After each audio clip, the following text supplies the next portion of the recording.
18 मई 2025 को राहु और केतु का राशि परिवर्तन होने वाला है। ये राशि परिवर्तन कर्क राशि के लोगों के जीवन में किस तरह के प्रभाव देगा, चलिए जानते हैं विस्तार से।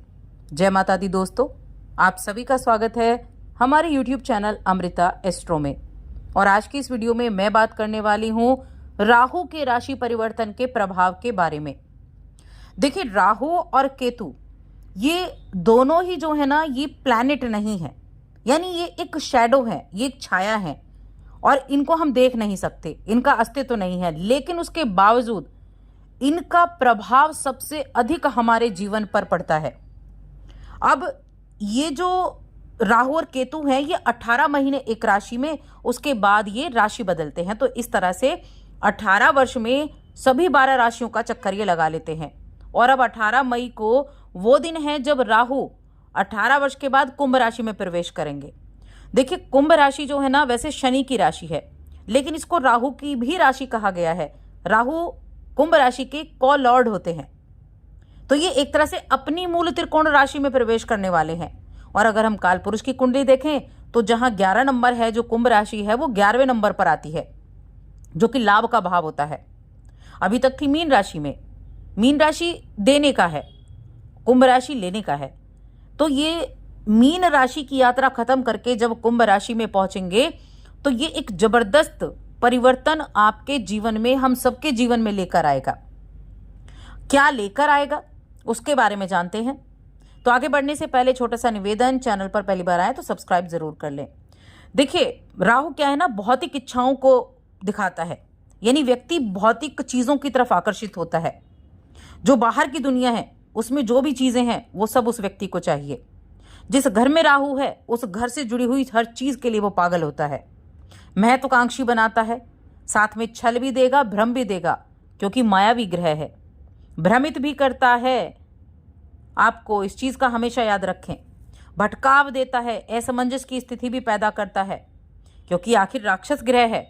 इसकी नजर में क्या है, मुझे अपना काम करना है, मुझे अपने काम से अपना काम निकलवाना है, शाम दाम दंड भेद कुछ भी चलेगा, लेकिन जो चाहिए वो चाहिए। उसके विपरीत अगर देखें तो केतु मोक्ष का कारक कहा गया है। दोनों एक ही शरीर के दो हिस्से हैं, लेकिन दोनों में बहुत अंतर है। एक आपको भौतिक चीजों के प्रति एकदम ललायित कर देता है, दूसरा आपको मोक्ष दिखाता है।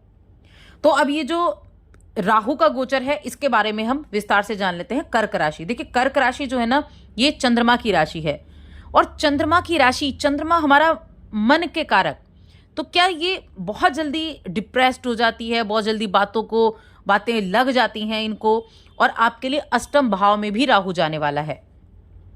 अब देखिए, अष्टम भाव में कुछ चीजें अच्छी भी हैं, लेकिन सतर्कता भी है। और कर्क राशि के जातकों, जैसा कि मैंने कहा कि बहुत जल्दी इनके ऊपर किसी भी ग्रह का प्रभाव होता है। अगर पापी ग्रह हो तो सबसे ज्यादा, शनि हो गया, राहु हो गया, तो क्या करते हैं, ये उसको ग्रहण लगा देते हैं। तो अब 8वें घर में राहु का प्रवेश होना, 8वां घर सबसे पहले जान लीजिए क्या है। 8वां घर गुप्त भाव कहा गया है, 8वां घर रहस्यमयी भाव कहा गया है, 8वां घर मृत्यु भाव कहा गया है। अब यहां क्या करना है, देखिए, जल्दबाजी में उन लोगों को ज्यादा सावधानी रखनी है जो सट्टेबाजी, लॉटरी, इस तरह की चीजें करते हैं।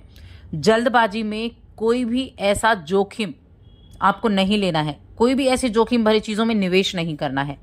ये कर्क राशि के जातकों को खास तौर से ध्यान रखना है, क्योंकि हो सकता है कि आप जल्दबाजी में इन कार्यों को कर दें, जहां आप सोच रहे होंगे कि नहीं, प्रयास लाभ मिलेगा, लेकिन हो सकता है कि लाभ ना मिले। तो इसीलिए आपको ध्यान रखना होगा। और लेकिन ये गोचर ऐसे कार्य भी करेगा कि कुछ छुपी हुई सच्चाइयों को आपके सामने लेकर आएगा, क्योंकि छुपा हुआ भाव है ना, रहस्यमयी भाव। और आपका जो रुझान है ना, वो ऑकल्ट की तरफ जा सकता है इस समय अवधि में, क्योंकि गुप्त चीजों की तरफ आपका ध्यान जा सकता है। और आपको अपने रिश्तों में ईमानदारी रखनी होगी, पारदर्शिता बनाकर रखनी होगी। ये चीजें ऐसी हैं जो आपको ध्यान रखने योग्य है, यानी कि आपके लिए सावधानी भी यहां बनती है, क्योंकि बहुत ही जल्दी पीड़ित होने वाली राशि कर्क राशि कही गई है। और राहु क्योंकि ये राक्षस ग्रह भी हैं, और 8वें घर में बैठकर इनकी दृष्टि कहाँ होगी, 8वें घर में बैठकर इनकी 5वीं दृष्टि आपके 12वें घर पर होगी, आपके दूसरे घर पर 7वीं होगी, आपके चौथे घर पर इनकी 9वीं दृष्टि होगी। तो थोड़ा ध्यान आपको रखना है। जो 12वां घर है वो क्या है? खर्चों का है, खर्चे बढ़ सकते हैं, लेकिन विदेश यात्रा बहुत अच्छे से दिलाएगा। देखिए, विदेश के कारक हैं राहु, और 12वें घर पर दृष्टि विदेश को दर्शाता है, 8वें घर पर दृष्टि विदेश को दर्शाता है। नौकरी के सिलसिले में आप विदेश जा सकते हैं।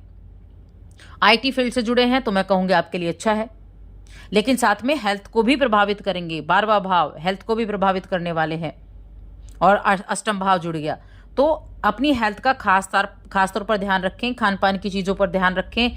जितना अपनी आप रूटीन को चेंज कर लेंगे ना, अपने खाने पीने की चीज़ों को, आप आदतों को ठीक कर लेंगे, तो आपका स्वास्थ्य भी अच्छा रहेगा।